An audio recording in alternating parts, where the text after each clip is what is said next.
Friends, మీకు ఈ video నచ్చితే లైక్ చేయండి, సబ్స్క్రైబ్ చేయండి.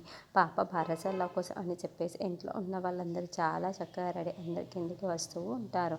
అక్కడ ఉన్న వాళ్ళ బామ్మగారు మీరే ముందుగా ఉయ్యాలలో పాపని పడుకోబెట్టి పేరు పెట్టండి అని చెప్పేసి అంటారు.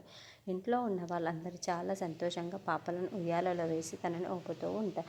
అనామిక అక్కడికి వస్తూ ఉంటుంది. అది చూడగానే ఇంట్లో ఉన్న వాళ్ళందరూ ఒక్కసారిగా షాక్ అయిపోతూ ఉంటారు. ఏంటి ఇది ఇలా వచ్చింది అని చెప్పేసి కావ్య అనుకుంటూ ఉంటుంది. ఇంతలో అక్కడున్న కావ్య వాళ్ళ అమ్మ మాత్రం నీకు ఎవరు పిలవలేదు కదా, నువ్వెందుకు వచ్చావు ఇక్కడికి అని చెప్పేసి అడుగుతుంది. ఆ మాటలు వినగానే అక్కడున్న అనామిక మాత్రం మీ అందరికీ ఒక ముఖ్యమైన విషయం చెప్పాలి, అలాగే ఈ కావ్య వాళ్ళకి మాత్రం షాకింగ్ విషయం అని చెప్పేసి అంటుంది. ఆ మాటలు వినగానే అక్కడున్న కావ్య ఇది ఏ విషయం చెప్పబోతుందో ఏంటో అని చెప్పేసి అనుకుంటూ ఉంటుంది. ఇంతలో అక్కడ అనామికని చూసి మర్యాదగా బయటకు అయినా నువ్వు అయినా ఎందుకు వచ్చావు, పిలువని పేరంటానికి రావడానికి నీకు సిగ్గుగా లేదు అని చెప్పేసి అడుగుతూ ఉంటుంది.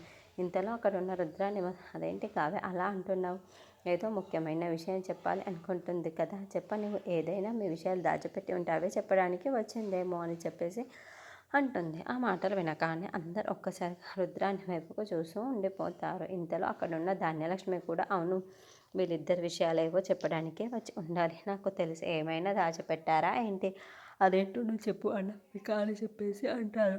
ఆ మాటలు వినగానే అక్కడ ఉన్న కావ్య అయితే ఒక్కసారిగా షాక్ అయిపోయి చాలా భయపడుతూ ఉంటుంది. ఇంతలో అక్కడ ఉన్న అనామిక మాత్రం వీళ్ళిద్దరు ఏం చేస్తున్నారో తెలుసా, మీకు తెలియకుండా 100 కోట్లు అప్పు చేశారు, ఆ ఇంట్లో విషయం మీకు ఎవరికైనా తెలిసిందా అని చెప్పేసి అంటూ ఉంటుంది. ఆ మాటలు వినగానే అక్కడున్న రాజు కావ్య వాళ్ళు అయితే ఒక్కసారిగా షాక్ అయిపోతూ ఉంటారు. ఇంతలో ఇంట్లో ఉన్న వాళ్ళందరూ అయితే ఒక్కసారిగా వాళ్ళిద్దరి వైపుకు చూస్తూ ఏంటి ఇది నిజమా అని చెప్పేసి అడుగుతూ ఉంటారు.